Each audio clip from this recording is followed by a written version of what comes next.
साथ मनीष शर्मा, बुलेटिन की शुरुआत इस वक्त की बड़ी खबर के साथ कर लेते हैं। गहलोत मंत्री परिषद की बैठक खत्म हो चुकी है। गहलोत मंत्री परिषद की बैठक में बड़ा फैसला लिया गया है। सभी मंत्रियों ने बोर्ड परीक्षाओं को निरस्त करने पर सहमति बनी है।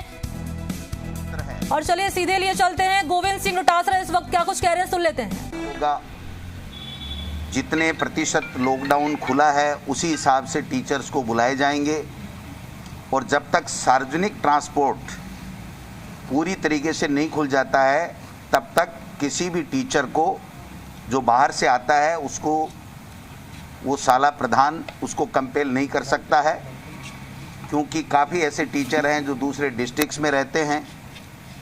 तो कहने का तात्पर्य जब सार्वजनिक ट्रांसपोर्ट खुल जाएंगे और लॉकडाउन के हिसाब से जब ऑफिसेज खोलने की जितने प्रतिशत की छूट सरकार के द्वारा दी जाएगी उतनी प्रतिशत शाला के अंदर टीचर आएंगे, शेष को दूसरे कार्य में लगाया जाएगा।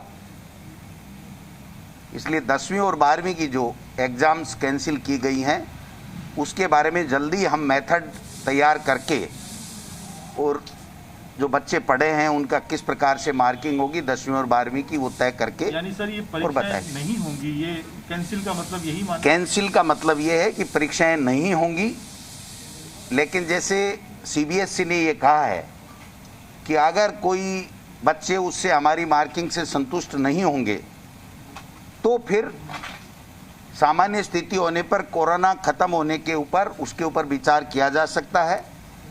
तो ये विकल्प हमारे लिए भी खुला हुआ है, लेकिन आज की तारीख में जो फैसला हुआ है वो ये हुआ है कि 10वीं और 12वीं की राजस्थान माध्यमिक शिक्षा बोर्ड की परीक्षाएं कैंसिल की गई हैं, नहीं होंगी। क्या पैटर्न कुछ डिसाइड, कुछ फॉर्मूले पे बात हुई है सर? क्या नहीं, वो फार्मूले पे यहाँ पे बात नहीं, वो एजुकेशन डिपार्टमेंट को तय करना है कि किस प्रकार से उन्होंने टेस्ट लिए हैं, हाफ ईयरली एग्जाम्स ली है, 10वीं के क्या मार्क्स हैं, 11वीं में उसकी क्या परफॉर्मेंस है, 12वीं में जो बच्चा पढ़ा है उसने किस प्रकार से पढ़ा है, कितना वर्कबुक में काम किया है, कितना उसने टेस्ट में लिखा है, कितना ऑनलाइन वो बिजी रहा है, किस प्रकार से रहा। तो वो सारी चीज़ें देख करके एक मेथड जल्दी हम लोग तय करेंगे जिससे बच्चे के भविष्य के साथ में कोई खिलवाड़ ना हो और वो पूरी तरीके से संतुष्ट रहे कि हाँ मैं इस कैटेगरी का था जितने नंबर मेरे आए। नए शैक्षणिक सत्र को लेकर एक बार दोबारा बता दीजिए सर। क्या नया शैक्षणिक सत्र 6 तारीख तक था, 7 से खुल गया। पीओ हमारा पहले से ही मौजूद है, कोरोना में उसकी ड्यूटी है। जितना लॉकडाउन कार्यालय खोलने के बारे में छूट देगी सरकार उतने प्रतिशत टीचर को ही स्कूल में बुलाया जाएगा, लेकिन जब तक सार्वजनिक परिवहन चालू नहीं होगा तब तक वो टीचर अगर विद्यालय में नहीं जाता है तो उसके खिलाफ किसी तरह का कोई एक्शन नहीं होगा जो जिले से बाहर का है या आ नहीं सकता हो किसी कारण से, क्योंकि ये हमारी ड्यूटी में आता है कि सार्वजनिक ट्रांसपोर्ट नहीं खुला हो तो झुंझुनू का आदमी, अलवर का आदमी बाड़मेर में कैसे जाएगा, इसलिए उसका भी हमने ध्यान रखा है।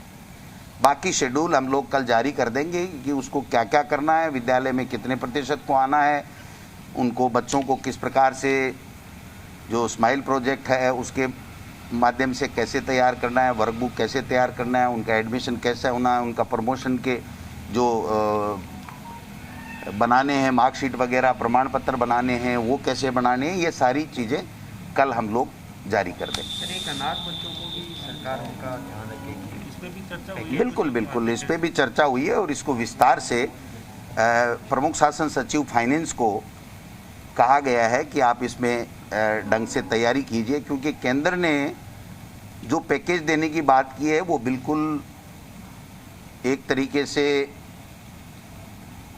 वो पैकेज कोई पैकेज नहीं है।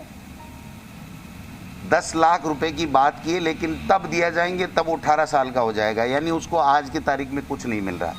तो माननीय मुख्यमंत्री जी ने ये कहा है कि जो बच्चे इस कोरोना के कारण से अनाथ हो गए या जिसके दोनों माँ बाप चले गए या एक पहले चला गया एक बाद में चला गया, वो ऐसा होगा, तो उनको तात्कालिक राहत क्या मिलनी चाहिए, एजुकेशन उनकी बाधित नहीं हो इसके बारे में, चाहे तात्कालिक आर्थिक सहायता के बारे में प्रमुख शासन सचिव फाइनेंस को मुख्यमंत्री जी ने निर्देश दिए कि जल्दी एक इस तरीके का अच्छा सा पैकेज तैयार कीजिए जिससे उन लोगों को जो अनाथ बच्चे हो गए उनको किसी तरह की रहने की, खाने की, उनके पालन पोषण की, उनके एजुकेशन की किसी तरह की कोई दिक्कत नहीं हो। ये सरकार पूरी तरीके से मुख्यमंत्री जी ने निर्देश दिए कि इनकी हम सब व्यवस्था करेंगे। वैक्सीन वेस्टेज पर क्या रहा पूरा प्रेजेंटेशन? वैक्सीन वेस्टेज के ऊपर जो प्रोपोगंडा फैलाया जा रहा है वो बिल्कुल गलत है भारतीय जनता पार्टी की तरफ से।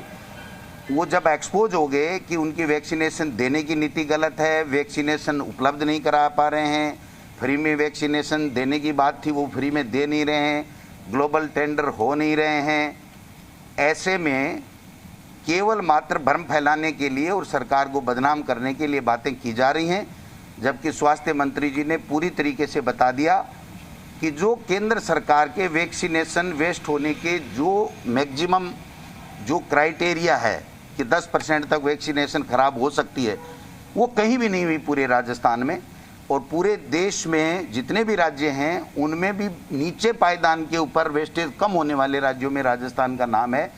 और जो बूंदी में 25% बना रहे हैं वहाँ 2% के लगभग है। दूसरे जिलों में भी उन्होंने बताया कि जितनी वैक्सीन होनी चाहिए उससे ज़्यादा डोज हमको लगाएं, जितनी उपलब्ध हुई उससे ज़्यादा, यानी माइनस में है।